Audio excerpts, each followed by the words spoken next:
देखिए, अगर आपको अपना खुद का भविष्य खराब करना है तो भाई करें, तेजस्वी यादव को ला दें। मैं यही समझूंगा कि भाई इस बिहार में फिर से जंगल राज आएगा। वो हमने देखा था कि कैसे लोगों को मार दिया जा रहा था, कैसे फिरौती मांगी जा रही थी, कैसे तेजाब कांड हो रहा था, कैसे क्या होते। हम क्या अपेक्षा करें कि भाई वो 9वीं फेल या 12वीं फेल या जो भी है वो बिहार की जनता को नौकरी देंगे? मुझे नहीं लगता है। एक सवाल रहेगा, जिनके माता पिता मुख्यमंत्री रहे हो उनका बेटा 9वीं फेल कैसे रह सकता?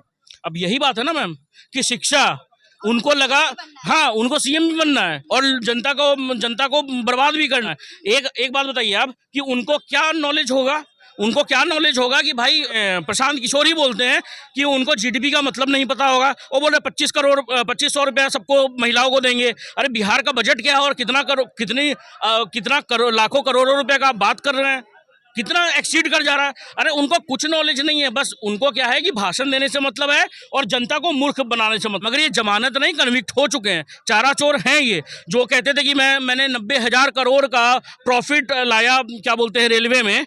ममता बनर्जी जो भी इनकी घटक दल है वही उन्होंने बोल दिया था कि ऐसा कुछ भी नहीं हुआ है, वो कोई रेलवे इतना प्रॉफिट में नहीं है, ये सब नंबर जो है बोगस है। ये ममता बनर्जी का बयान है। ये बताइए, लालू यादव पर चारा चोरी का आरोप है और अभी भाजपा जेडीयू जो है लगातार एक पोस्टर जारी कर रही है जिसमें लिखा हुआ है कि मेरा बाप चोर है। मतलब कि तेजस्वी पे ये आरोप लग रहा है कि तेजस्वी यादव अपने हाथ पर लिखवा ले कि मेरा बाप चोर है। ऐसे में तेजस्वी यादव सीएम फेस है इस बार, तो क्या प्रभाव पड़ेगा इस सबका तेजस्वी यादव?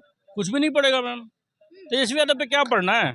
आप एक बात बताइए कि जब माइंड में कुछ है ही नहीं तो माइंड में कुछ जाएगा ही नहीं। अब लिखवाने को लिखवा सकते हैं, क्योंकि देखिए कन्विक्टेड तो हैं, कोर्ट ने कन्विक्ट कर दिया है उनको। ऐसा नहीं है कि कोर्ट ने उनको बरी किया है। आज अगर कोई जाए उनसे पूछे कि लालू प्रसाद यादव की इस बार का चुनाव लड़ेंगे, नहीं लड़ सकते, क्योंकि भाई कोर्ट से कन्विक्टेड है, जेल में है। जेल में तो नहीं है। अब देखिए, सबसे पहली बात इसमें एक और अच्छी चीज़ है कि सुप्रीम कोर्ट को और हाई कोर्ट को सू मोटो लेना चाहिए। वो बाहर हैं, क्यों है? क्योंकि हेल्थ इशू पे वो उसी के लिए बाहर है। अब एक बात बताइए, हम मानी के शादी में आप पैदल जाते हैं, ये नहीं कि व्हील चेयर में जाते हैं, तो ये चीज़ तो गलत चीज़ है ना। आज मतलब आपके पास पैसा है तो मतलब आप सुप्रीम कोर्ट और हाई कोर्ट को खरीदे हुए हैं। ये देश में यही हो रहा है ना। निशिकांत दुबे ने तो कोई गलत चीज़ नहीं बोला था कि show me the face I will give you judgement. वही चीज़ हो रहा है यहाँ पे भी। तो यही चीज़ है। देखिए, और रही बात ये नाम लिखवाने का, वो नाम लिखवाएं या ना लिखवाएं, बिहार के जनता को पता है कि कौन चारा चोर है, कौन क्या है। और मेरे को नहीं लगता है कि तेजस्वी यादव वो जो 9वीं फेल है या 8वीं पास है या क्या है, वो बात की चीज़ है, वो सीएम बनने वाले हैं। अगर वो सीएम बनेंगे तो भाई हम लोग के जैसे लोग, हम लोग को शायद मार्च में जाना पड़े। बिहार कुछ जनता तो यही कहते हुए नजर आ रही है ना कि जिसका बाप चारा चोरी किया, घोटालेबाज है, उसके बेटे को सीएम के रूप में नहीं देखना चाहते। देखिए, बाप का कुछ ना कुछ लक्षण आ जाता है बेटे में, ये बोला जाता है। वही सेम चीज। पिता इतने बड़े घोटालेबाज रहे हैं तो बेटा मुख्यमंत्री कैसे? नहीं बनेगा ना मैम। आप एक बात बताइए, उप मुख्यमंत्री बने, उसमें देख लीजिए, मेरे को लगता है कि जांच होगी ना तो उसमें भी घोटाले होंगे। आपने भी कहा मुख्यमंत्री बनने जा रहे हैं। उप मुख्यमंत्री नहीं बनेंगे, वो नहीं बनेंगे। और दूसरी चीज, ये जो स्वास्थ्य मंत्रालय जो था, जो इन्हीं के अंडर में था, वो सीएजी का रिपोर्ट है कि उसमें 1 रुपया का भी काम नहीं हुआ। मतलब सारा पैसा अनटच्ड। मतलब बिहार की जनता के साथ तो ये धोखा है कि आपको कोई भी मंत्रालय मिल रहा है, आपको कोई भी पद मिल रहा है और आप कोई काम नहीं कर रहे हैं। और वही लोग यहाँ के गुणगान कर रहे हैं कि 17 महीना। अरे भैया, 17 महीना में कोई कुछ नहीं हुआ है। 5 लाख रोजगार दिए 17 महीना में, ऐसा हमारे ही राज्य के लोग कहते हैं। मेरा एक सवाल है उन लोगों से कि समझ लीजिए नोटिफिकेशन जारी होगा, उस पर सिग्नेचर होगा तेजस्वी का, ठीक है, मैं मानता हूँ सिग्नेचर होगा। क्या उसमें सिग्नेचर नीतीश कुमार का नहीं होगा जो कि सीएम थे? तो क्या अगर आप इस चीज़ का श्रेय ले रहे हैं तो क्या नीतीश जी को ये इसका श्रेय नहीं देना चाहिए?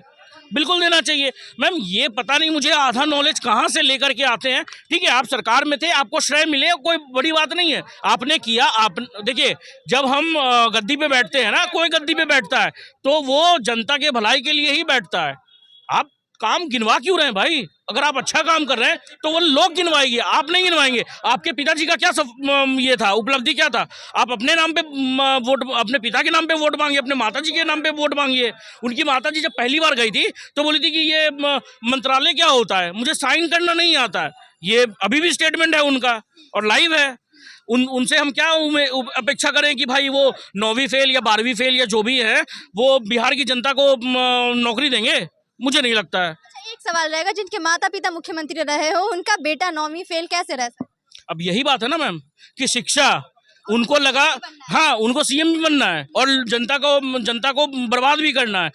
एक बात बताइए आप कि उनको क्या नॉलेज होगा कि भाई जब ये क्या बोलते हैं, प्रशांत किशोर ही बोलते हैं कि उनको जीडीपी का मतलब नहीं पता होगा। वो बोल रहे 2500 रुपया सबको महिलाओं को देंगे। अरे बिहार का बजट क्या है और कितना लाखों करोड़ों रुपए का आप बात कर रहे हैं, कितना एक्सीड कर जा रहा है। अरे उनको कुछ नॉलेज नहीं है, बस उनको क्या है कि भाषण देने से मतलब है और जनता को मूर्ख बनाने से मतलब है। क्या होता है ना कि कभी आप जनता को समझा नहीं सकते तो जनता को मूर्ख बना दीजिए, उनको गुमराह कर दीजिए। वही तेजस्वी यादव आरजेडी कर रही है। लालू यादव को भगवान मानने वाली जनता, गरीबों के मसीहा भी लालू यादव को कहते हैं, वो जनता अभी भी ये कहती है कि लालू यादव पर सारे लगाए हुए आरोप झूठे हैं, लालू यादव ने कोई चारा चोरी नहीं किया। इस सब पे क्या कहें? ये सीएजी का रिपोर्ट था और ये जब क्या बोलते हैं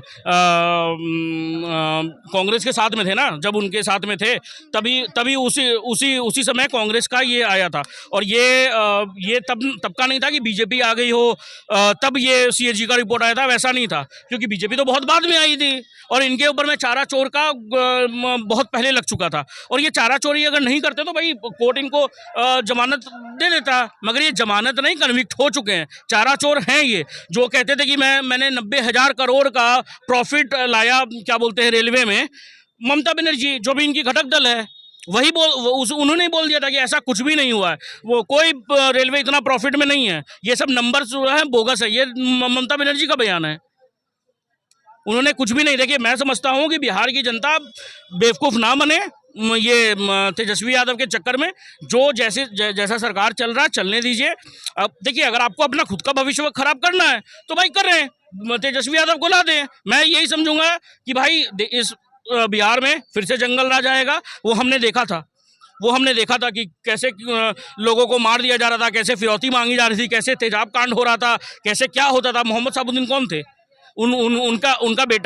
उसका बेटा कौन सा पार्टी ज्वाइन करता है? मोहम्मद साबुद्दीन का बेटा आरजेडी ज्वाइन करता है। उसको पता है कि मुझे यहीं पनाह मिलेगी, मुझे बीजेपी में पनाह नहीं मिलेगी, इसीलिए वो ज्वाइन करता है। ये क्या होता है कि मैम, एक होता है कि डेवलपमेंट करना।